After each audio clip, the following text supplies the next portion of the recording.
조지 오웰의 동물농장을 보면 거기에 공산 독재자가 나옵니다. 바로 돼지 나폴레옹, 그자가 공산 독재자인 것이죠.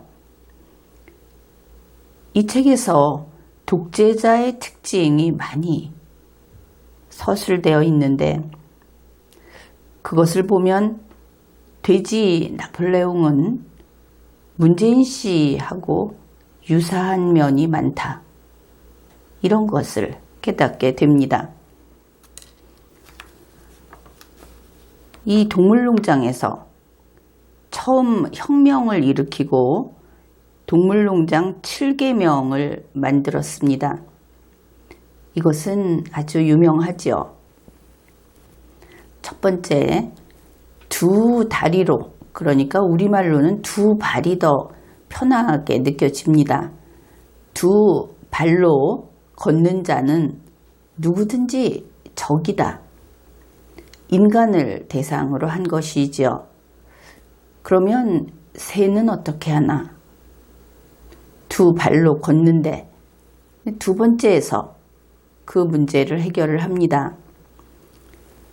네 발로 걷거나 날개를 가진 자는 누구든지 친구다. 그래서 1과 2가 어느 쪽이 자기들 편이고 어느 쪽이 적인가 이것을 알려주고 있습니다.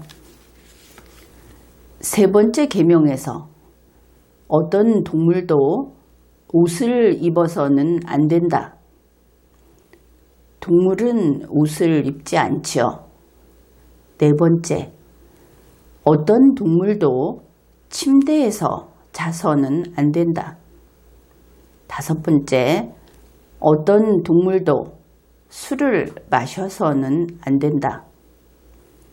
여섯 번째, 어떤 동물도 다른 동물을 죽여서는 안 된다. 사람에게 있어서 살인하면 안 된다 하는 것과 아주 흡사합니다. 일곱 번째, 모든 동물은 평등하다. 이것이 이 동물농장의 7계명인 것입니다. 그런데 이것이 시간이 지나면서 혁명이 끝나고 성공한 것이죠. 일단 이 혁명이라고 하는 것이 무엇을 고치는 혁명이 아니고 농장 주인으로부터 농장을 빼앗아 버리는, 남의 땅을 점령하는 이런 것이었기 때문에 혁명은 성공한 것으로 그렇게 나타나 있습니다. 그런데 시간이 지나면서 이 돼지 계급들, 그들이 지배자 노릇을 하고 있죠. 그들이 이 7계명을 하나하나 깨뜨립니다. 우선은 첫 번째와 두 번째 계명, 여기에서 어찌되었든 두 다리, 두 발은 적이라고 했죠. 그런데 이것이 네 발은 좋지만 두 발은 더 좋다.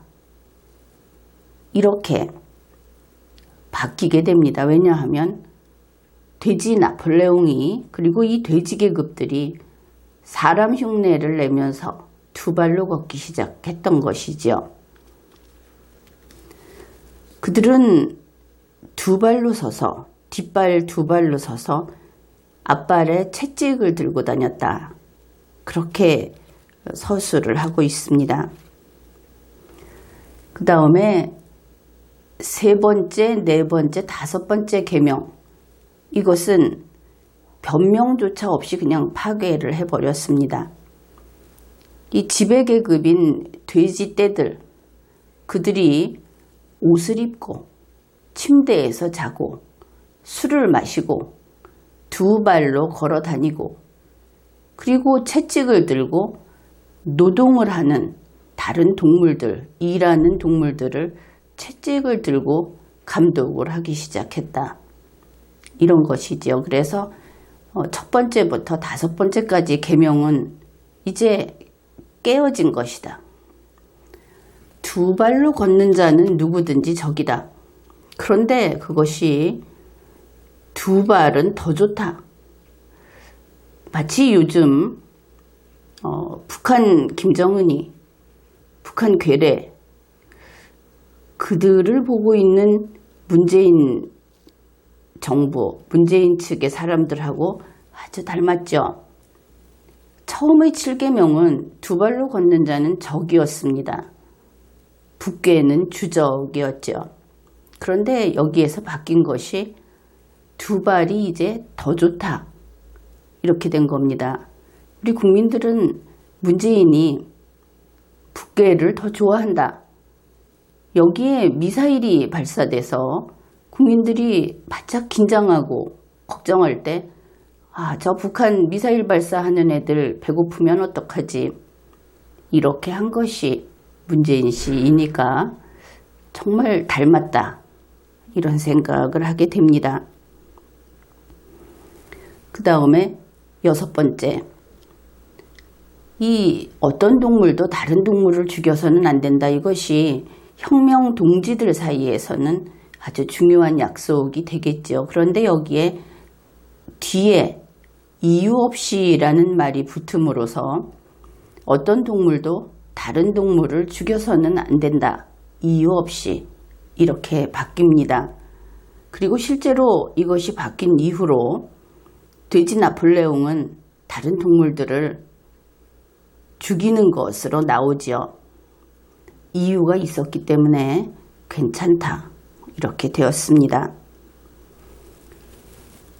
그리고 일곱 번째, 이것도 바뀝니다. 모든 동물은 평등하다. 이것이 뒤에 그러나 어떤 동물은 다른 동물보다 더 평등하다. 이렇게 바뀌게 되죠. 그래서 이 독재자인 공산주의자이면서 독재자인 돼지 나폴레옹은 이렇게 동물농장의 7계명을 다 깨뜨리면서 자기들이 혁명을 일으킨다 하면서 쫓아냈던 인간 독재자, 사실은 그 농장 주인인데 그 인간 독재자가 살던 집으로 이사를 들어갑니다. 그래서 그 사람 집에서 살면서 그의 옷을 입고 인간의 옷을 입고 그리고 그의 침대에서 자고 또 그 인간 독재자처럼 술을 마시고 이렇게 생활을 합니다. 그러면은 인간 독재자는 뭐하러 쫓아냈나? 이렇게 이야기할 수 있겠죠. 어떻든 이 동물농장 7계명을 깨뜨린 돼지 나폴레옹, 그는 인간으로 치면 국가의 헌법을 파괴한 것이다. 그렇게 볼 수 있겠습니다. 그런데 이것이 이렇게 바뀌고 그대로 유지가 됐느냐 하면은 책을 보다 보면 어느 순간 바뀌었던 것도 모자라서 1부터 6까지가 아예 없어진 것을 알게 됩니다. 그래서 마지막에는 이 7번째 계명, 바뀐 계명 하나만 남게 된다. 모든 동물은 평등하다. 그러나 어떤 동물은 다른 동물보다 더 평등하다. 이것만 남게 된다. 그것을 알게 됩니다. 이 나폴레옹이라고 하는 독재자 돼지 부부 이야기가 나옵니다. 그리고 또 아들, 딸, 이들을 추종하는 돼지 계급들, 이들은 혁명을 하면서 그들이 제거한 인간 독재자보다도 더 사치스럽게 돈을 마구 쓰고 그리고 다른 동물들을 살해하고 동물들의 자유를 억압하고 이런 것이 나옵니다. 그래서 이 동물농장, 혁명을 한 동물농장, 이곳에서 과거 인간이 적폐를 만든다고 했던 그것을 이제는 독재자 돼지들이 양산하고 있는 것을 알 수 있게 됩니다. 이 독재자인 돼지 나폴레옹은 노동자 계급에게 식량 배급을 계속 줄입니다. 경제 상태가 계속 나빠지는 것이죠. 물가는 오르고, 우리 같으면 물가는 오르고 일자리는 없어지고, 그리고 외국의 투자는 줄어들고, 또 돈 가치는 떨어지고, 이런 식으로 되는 겁니다. 그것을 노동자 계급의 식량 배급이 계속 줄었다. 이때 이 동물농장에서 경제 상태를 보여줄 수 있는 것은 식량을 얼마나 공급하는가, 그것이기 때문에 이렇게 표현을 한 것 같습니다. 식량 배급은 계속 줄였는데 돼지들은 더 살쪘다, 자기들은 따로 챙겨 먹었다, 이런 것이죠. 그런데 그러한 상황에서 또 특이한 것이 있습니다. 이 돼지 나폴레옹이 그냥 식량 배급만 줄이는 것이 아니고 다른 동물들을 세뇌를 하고 속였다는 것도 보여주는데, 식량 수확량이 증대되고 있다, 그러면서 계속 늘어난다 하는 통계 숫자를 매주 발표했다는 것이죠. 그뿐 아니라 독재자인 돼지 나폴레옹이 하는 말은 언제나 옳다. 바로 앞에 죽은 앞대의 지도자, 그도 돼지 나폴레옹의 말은 항상 옳다, 이런 말을 남기고 죽었다. 이런 식으로 홍보 방송을 했습니다. 여러분은 이 부분에서 문재인 정부에서 하고 있는 것과 참 닮았다, 그런 생각을 하겠죠. 그래서 이런 상황이었다. 독재의 모습이 이랬다. 그런데 흥미로운 것은 이 돼지 나폴레옹이 우리 인간으로 치면 외교 관계를 망쳐서 어떠한 곤경에 처하게 되는가 하는 것도 볼 수 있어서 그것을 소개하겠습니다. 혁명 이후 비교적 초창기, 그때는 이 돼지 나폴레옹이 기가 좀 살았던 것 같습니다. 그래서 나폴레옹이 필킹턴이라고 하는, 이것은 사람의 이름입니다. 그 다음에 프레데릭, 이것도 사람의, 인간의 이름입니다. 돼지가 아닌 것이죠. 이 필킹턴하고 프레데릭은 서로 적대관계입니다. 그런데 이 돼지가 필킹턴에게 친한 척 접근을 합니다. 그리고 목재를 팔게 되는데 목재에 대해서 이야기를 진행하고 이러면서 뒤로 딴짓을 한 것이죠. 뒤로 필킹턴의 원수인 프레데릭에게 비밀리에 협정을 맺었습니다. 그리고는 결국 그 목재를 프레데릭에게 주고 말았습니다. 우선 이 과정을 사람들을 한번 바꿔보기로 하죠. 이 돼지 나폴레옹은 문재인 씨로 바꾸고, 필킹턴 씨는 트럼프 씨로 바꾸고, 트럼프 미국 대통령으로, 프레데릭은 북한의 김정은이로 바꿔보면은 이 관계가 아주 비슷하게 그 대치를 시켜놔도 자연스럽게 보입니다. 그러니까 문재인이 트럼프 대통령에게 친한 척 접근을 하면서 목재를 당신한테 주겠다, 이 목재를 사고 싶어 하고 있었죠. 그런데 트럼프 대통령과 적대관계인 김정은이에게 뒤로 문재인이 몰래 비밀리에 협정을 맺고 이 목재를 김정은이한테 넘겨줬다. 이렇게 상황을 한번 설정을 해보고 다음 이야기를 계속하기로 합시다. 그래서 이 책에서 돼지 나폴레옹이 필킹턴을 속이고 이와 같은 짓을 한 까닭에 필킹턴이 나폴레옹과의 관계를 단절해 버립니다. 그런데 그 일이 있고 나서 프레데릭이 어떻게 했느냐. 이 공산 독재자 나폴레옹 돼지가 필킹턴을 속이면서까지 목재를 프레데릭에게 넘겨줬죠.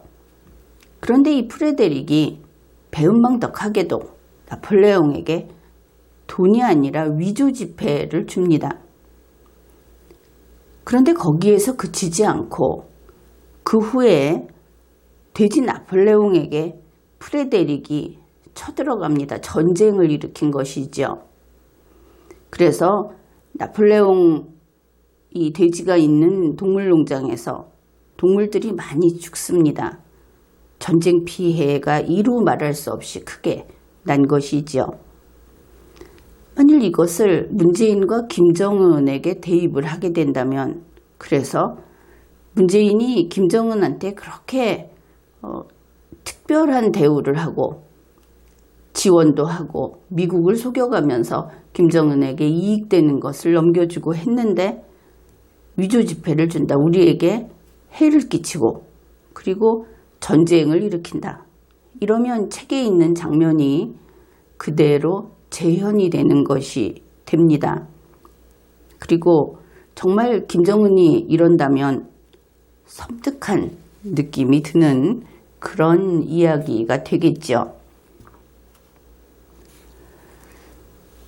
이 책의 끝부분에 보면 이 독재자 돼지 나폴레옹이 그 필킹턴에게, 그러니까 이 필킹턴은 이 동물농장을 설명하는 여러 설명하는 곳에서 이것도 역시 미국 대통령으로 상징적으로 정해놓은 곳이다, 이렇게 이야기를 합니다. 그래서 필킹턴을 그냥 미국이라고 이야기를 하겠습니다. 그래서 돼지 나폴레옹이 미국에게 동물농장을 시찰하러 와달라 하고 초대를 합니다. 미국 대통령이 방한해달라 하고 초대하는 거하고 비슷하죠. 그래서 미국의 필킹턴 씨가 이 동물농장을 방문합니다. 그리고 나서 아주 칭찬을 많이 합니다. 그런 내용이 끝부분에 나옵니다. 필킹턴 씨 이야기는 이렇습니다. 이 독재를 하는 공산세계, 여기에 그러니까 돼지 나폴레옹이 있는 동물농장이 그 자본주의 국가보다 더 노동자 계급을 철저히 통제하고 있어서 놀랐다. 노동자 계급이 더 착취를 당하고 더 자유가 통제되고 하는 것을 보고 놀랐다, 이렇게 이야기를 합니다. 그리고는 독재자 돼지 나폴레옹이 그런 하층 동물들하고 다투어야 한다 하는 점에서 노동 문제는 어디에서든 똑같이 일어난다 하고 그 자기 자신의 느낌을 이야기하는 그런 장면이 있습니다. 그런데 이 말을 들은 독재자 돼지는, 나폴레옹은 너무나 기분 좋아한다. 그러면서 이 돼지들이 그 인간들, 여기에서 미국을 포함한 여러 인간들하고 테이블에 당당히 마주 앉아서 건배하고 그리고 자신의 그 의사 발표를 하고 이러는 것을 창밖에서 본 동물농장의 그 다른 동물들, 노동자 계급의 동물들, 그들은 이때까지만 해도 이 독재자 돼지 나폴레옹을 대단한 돼지니까, 거역하면 안 되는 상대니까 계속 추앙하는 그런 이야기를 합니다. 역시 대단한 나폴레옹이다 이러면서 인간하고 저렇게 당당하게 마주 앉아서 이야기를 하다니 대단하다, 이렇게 독재자 돼지를 칭송을 합니다. 이 독재자 돼지 나폴레옹은 이 자리에서 신이 나서 이런 이야기를 합니다. 지금까지 모든 동물들을 콤나드, 동지, 그러니까 공산주의식 그 명칭이죠, 호칭이죠. 그 동지라고 부르던 것을 폐지한다. 그리고 나는 무슨 혁명적이거나 그런 돼지가 아니다, 이런 이야기를 합니다. 그러니까 공산주의 혁명을 하는 데 대해서 이제 하나씩 그 거리를 두는 것이죠. 그렇게 발표를 하는데 그때 한 이야기가 이런 것이 있습니다. 그 지배계급인 돼지들이 지금 당면과제가 뭐냐 하면은 하층 계급인 노동자 동물들, 그들과 투쟁을 하는 것이 당면과제다. 그 투쟁이라고 하는 것은 결국 그 노동 조건을 가지고 노동자 계급이 요구사항이 있을 때 그것을 어떻게 누를 것이냐, 그들에게 얼만큼 식량을 더 적게 주고 일은 더 많이 시킬 것이냐, 이것이 투쟁 내용이 되겠죠. 그리고 이 하층 계급인 이 동물농장의 노동자 계급, 노동을 하는 다른 모든 동물들, 돼지를 뺀 동물들, 이들이 식량 배급이 줄어드는 것, 그리고 전반적으로 자유가 제한되는 것이 이전 인간 독재자가 있던 때보다 훨씬 극심하다. 이런 것을 내용상 알 수 있습니다. 이것은 지배계급인 돼지들, 문재인과 문재인 청와대 정부에서 노동자들을 어떻게 노동자들과 투쟁하는 것이 그들의 당면과제다. 이렇게 치환을 해놔도 잘 맞는 것 같습니다. 그러면서 이때 독재자 돼지 나폴레옹이 자기 속마음을 이야기합니다. 자신의 유일한 소망이다 그러면서 설명을 하는데, 이 나폴레옹 돼지, 그가 내가 통치하는 이 농장, 이것은 협동기업체라고 불러야 한다. 이것을 보면 이런 표현을 쓰는 박원순 시장이나 문재인 청와대 대통령이 생각이 나죠. 그리고 내가 소유한 이 농장 소유권, 이 농장을 자기가 소유했다고 이야기합니다. 그것은 나폴레옹 돼지 자기가 소유하고 있는 것은 돼지들, 친돈 세력이라고 할 수 있겠죠. 돼지 돈자를 써서 이 돼지들의 공동 소유다. 그렇게 이야기를 합니다. 그러면은 모두의 소유인가? 이렇게 생각을 할 수 있는데 그것이 아니다 하는 것이죠. 이 농장에는 돼지만 사는 것이 아니죠. 돼지 이외에 여러 동물이 나옵니다. 그 동물의 숫자도 돼지 아닌 다른 동물들이 훨씬 많죠. 그런데 이 농장 소유권은 돼지들 거다. 돼지들 공동 소유인데 그것은 나폴레옹 돼지 자기가 소유한 것으로 그렇게 표시를 하고 있다. 이렇게 이야기를 한 겁니다. 그래서 여기에서 공동 소유라는 것은 소위 현재 좌파들이 이야기하는 집단의 독재, 그것을 가리키는 것이다. 이렇게 알 수 있고, 그 다음에 지배계급인 돼지들이 이 공동소유라는 이름으로 이 농장의 모든 돈을 다 차지한다. 그것을 알 수 있습니다. 바로 돈에 탐닉하는 모습을 볼 수 있고, 혁명은 무슨 혁명이냐 하는 것이, 이것이 자기의 유일한 소망이다 하는 데서 또 나타나죠. 왜 이 돈을 다 돼지들이 차지해야 하느냐 하면은 돼지들은 일을 안 하고 생산을 안 한다 하는 것이 책의 앞부분에 나와 있습니다. 근데 생산은 안 하는데 돈은 많이 써야 하니까, 그러면 농장에서 돈을 어떻게 쓰느냐. 계란을 팔고 그리고 다른 동물들을 도살해서 팔아야 돈이 생깁니다. 그래서 그렇게 생긴 돈은 돼지들이 다 갖는다 하는 것이죠. 그래서 이것을 보게 되면 이 나폴레옹 돼지가 이야기하는 이 돈 욕심, 이 농장에 대한 소유 관계, 자기들의 지배자 의식, 이런 것들이 문재인과 참 닮았다. 그런 생각을 하게 되죠. 결국은 이것이 문재인 청와대 정부에 있는 사람들이 혁명을 이야기하면서 이러한 협동기업체 이야기도 하고 공동소유 이야기도 하고 현재 기업의 국영기업화 하면서 국가의 주인은 문재인과 그 일당이다. 이렇게 우리가 정리를 했던 뉴스도 있었고, 그래서 문재인이 생각하는 이 새로운 나라, 그것은 인간의 세상이 아니고 바로 이런 동물들의 동물 농장이구나. 그렇게 생각을 해볼 수 있겠습니다.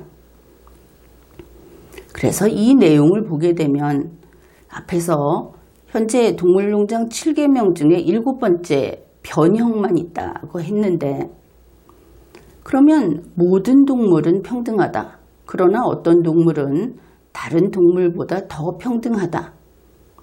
이 의미가 사실은 애매하죠.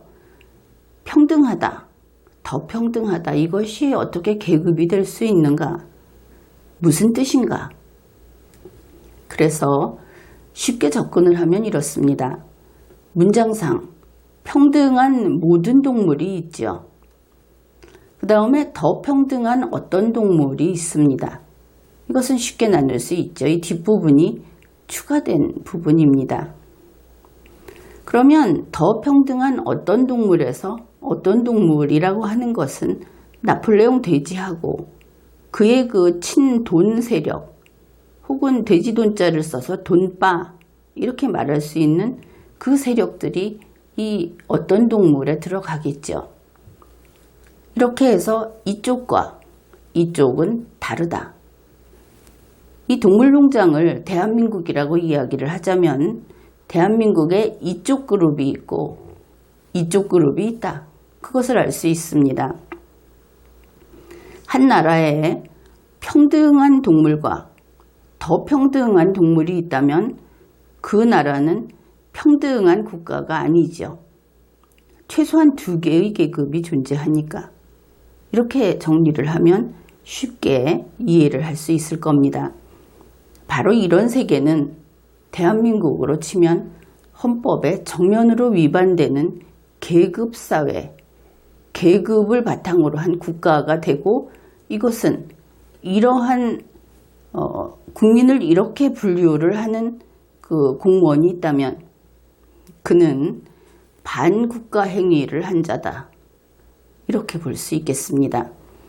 그래서 더 평등한 어떤 동물에서 이제 도대체 더 평등한 게 뭐냐?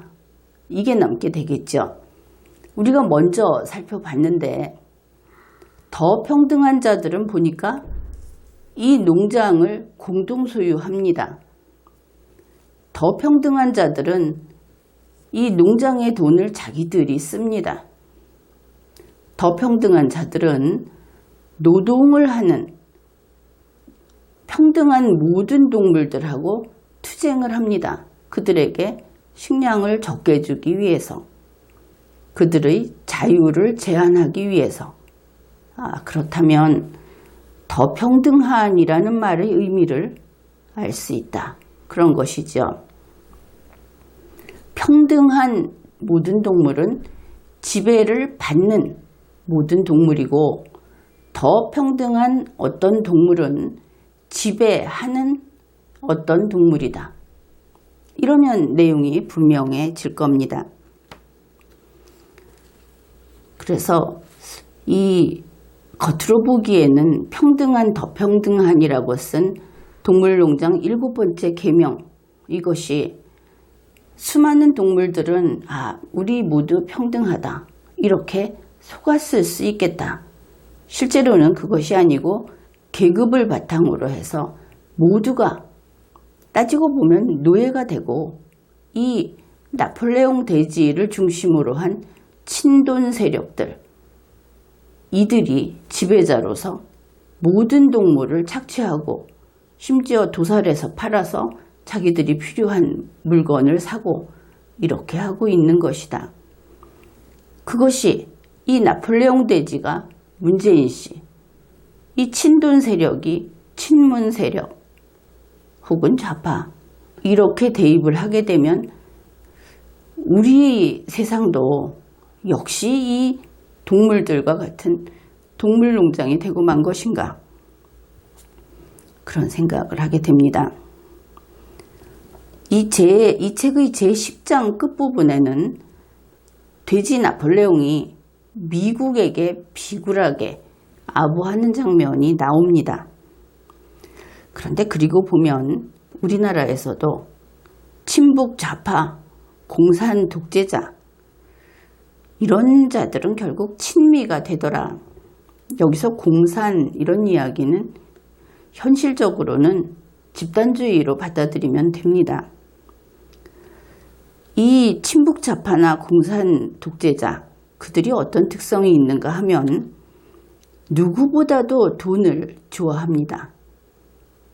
그렇게나 돈을 욕하면서도 그런 것이죠. 이들은 설령 욕을 먹더라도 그래도 돈에 매달립니다. 지난 인사청문회 때 이런 광경을 무수히 봤을 겁니다. 이들이 이렇게 목을 매는 것은 돈만이 아닙니다. 그 누구보다도 그 인기투표 숫자, 학벌, 그 집안의 연줄 이런 것에 꼼짝을 못하고 그냥 거기에 엎드립니다. 복종하는 것이죠. 이들은 도덕감도 없고 체면도 없습니다. 그래서 국민들이 이렇게 이야기를 하죠. 그러니까 저 친북 좌파, 공산 독재자, 그 집단주의자들 저것들은 땅바닥에 앉아서 밥을 처먹는 거지 돼지하고 다를 바가 뭐가 있어. 이런 이야기는 아주 흔하게 들을 수 있는 것이죠. 그래서 결국 대한민국에서 친북 좌파나 집단주의라는 의미의 꼬뮤니스트, 독재자들 이런 자들은 친미하면서 미국에 비굴하게 아부하고 굴종하고 그러는데 바로 그와 같은 모습이 보일 때 아, 이 좌파 종말이 다가왔구나 하는 신호다. 이제 곧 망한다. 그런 것을 알 수 있는 겁니다. 이것이 친북 좌파의 숙명인 것이죠. 이렇게 동물농장의 그 마지막 부분을 살펴보았는데 공산 독재자 돼지 나폴레옹 그는 참 여러모로 독재자 문재인과 아주 닮았다. 그런 느낌이 들었습니다. 문재인이 만들려는 세상은 사람의 세상이 아니구나. 돼지 계급이 지배하는 동물 농장이구나. 이런 생각도 해볼 수 있었습니다. 지금까지 리걸마인드 연구소였습니다.